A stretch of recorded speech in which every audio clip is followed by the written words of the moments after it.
Hey, how you doing today? This is Mike in Modern Day. Today we're going to be putting brake lines on a Buick Rendezvous. It comes in two parts. It's going to be a kit. The kit is AIN 0203SS. It will come with two boxes. In those boxes, therell be two sets of lines in each one. Now, you're going to get AIN 0202. And you're going to get a 0201. Both will have SS after it, stainless steel. Take the lines out of the box, lay them out, make sure all your components are there, make sure everything is ready to go. There are shipping bins within these lines. It just makes it easier for shipping, keeps costs down. There are instructions on how to bend them out without damaging the line. Now in this video, we're going to keep it nice and simple. There will be pauses throughout. We're going to hit the basic points and what has to happen in order to get these installed correctly. So with that, I'm going to go ahead and get started. As you've seen the lines just a second ago, I'm going to start with doing the shipping bends and how to get them out. So we'll be back with you here shortly. All right, so we're back again here real quick. In the boxes, you're going to have this piece of paper. In the piece of paper, it states how to actually remove your shipping bend. If you just simply go and yank on this and pull it, there's a good chance that you're going to crimp it. If you crimp it, it's damaged. You're going to conflict with flow of your braking system. Don't just yank on it. There are instructions. I'm going to go through that with you real quick here. We're actually going to start with the driver's side. First shipping bend is on the rear of the driver's side, and this part number is AIN 0201. So 01 is going to be driver, 02 will be passenger, and then 03 is the overall kit for both sides. So as it states in the instructions, you simply, I'm using the table, you can use the ground. It just states to come in here, firmly grab, and press down. Find a happy spot here. Just press down. As you can see, the bend is mostly out. What I like to do after the fact is just come in here with my palm, put it here and against my stomach, put gentle pressure down, and it's straight. Okay? All right, welcome back. So at this point, we have gotten our shipping bends out. We have our lines placed where they belong on this particular vehicle. Now the fun part, all right? You get to remove the old lines. Now, if you're fortunate enough to be like us here in the Rust Belt, these are going to be your friend. And I strongly recommend don't waste your time trying to remove them all in one piece. Unless you want to. If you live in southern states, places that don't get a lot of rust, use your wrench, unbolt them, or cut them out, whatever works for you. For me, I'm just going to snip everything out of my way and move on with my day. Before you even get under the vehicle, whether you have it lifted or on a rack, such we have the fortunate ability to use, put your goggles on. You only have one set of eyes. If you destroy them, it is on you. All right? So, with that, I'm going to go ahead and start snipping this out of the way. Just a little tip here, when you snip the line at the fitting, I would snip it right at the fitting. That way, a lot of times these won't get the rusted ones off. You want to put a socket that fits on there. Use a socket and a wrench to bust that off there. It will save you so much time, anger, headache, whatever it may be. So with that, I'm going to go ahead back and start snipping these lines out of the way. All right. All right. So we're on the passenger rear side. On this vehicle, line comes down off of the rubber. You want to snip, if you are snipping, right up at the fitting. Just reach up, give it a good squeeze. Now once again, we're in the Rust Belt, so all of this is pretty well rotted. You can see as this comes right down and out, there is a small little plastic hanger, and boom, line starts to come out.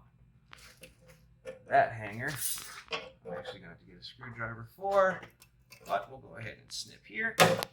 Not a big, get off the shirt. Be right back. All right, so at this moment I have clipped and removed the the passenger side brake line all the way up to the firewall.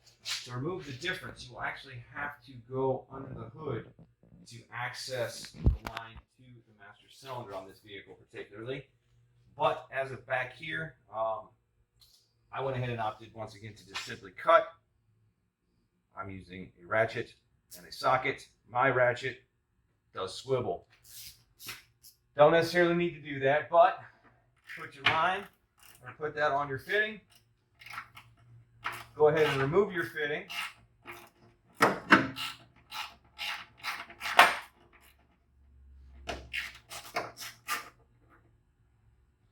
Fitting out. So now we can actually start to go into installing the lines in the kit.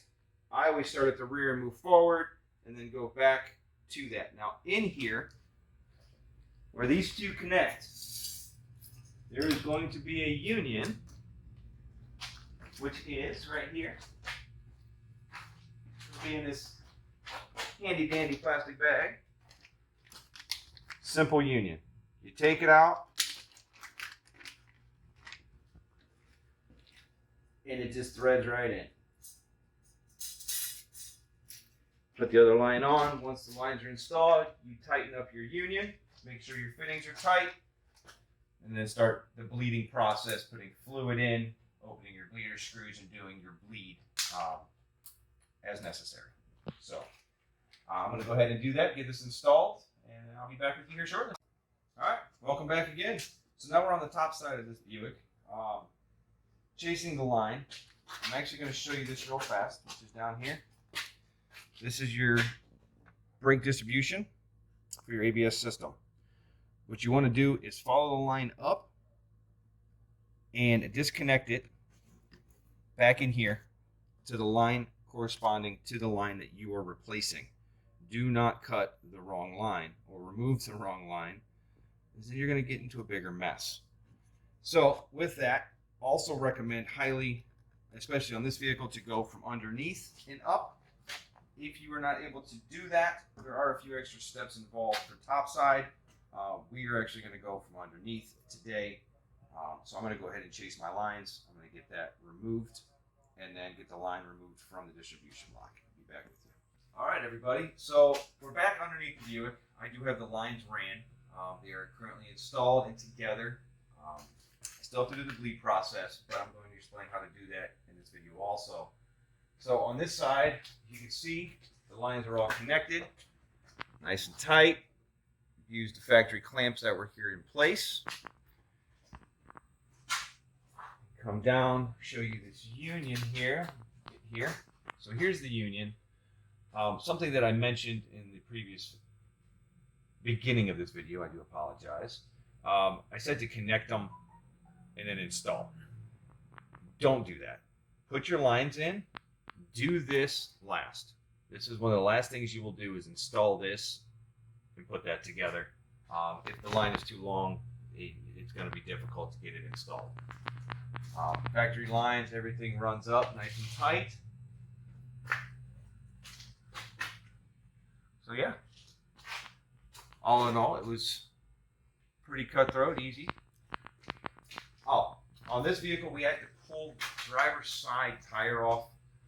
Reason being, getting my hand to fit here doesn't happen.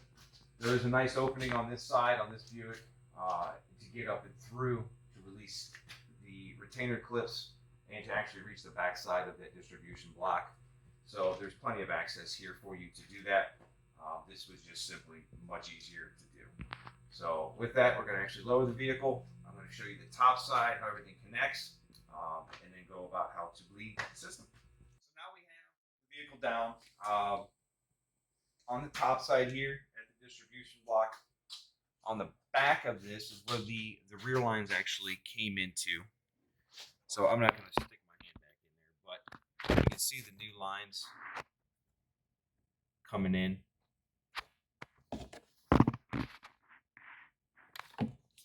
There you go. All right. So yeah, two lines coming in the backside. Nice green fittings. Yep. The fittings are much larger. It's almost, You can't not put them there. They won't fit anywhere else. They were designed for that specific. Now I have the old ones. They are much larger for the distribution as well as master cylinder if that's your application. Noticeable difference. It's very, very rare that they're the same size fittings throughout. So just kind of pay attention when you're installing it. The only thing left on this particular vehicle is to bleed the brakes.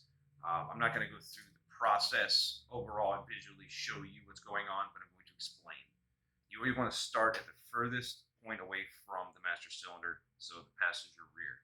You always bleed your brakes starting at that point. Then come to the driver rear, passenger front, driver front. That's how I've always bled brakes. That is just the way to do it. Some vehicles require you to do mechanical bleeds with the computer. This one does not necessarily have that, so we won't even have to go into that with you. If you like what you've seen, check out the links below. If you have any questions, concerns, or comments, go ahead and send us messages, and we will help you.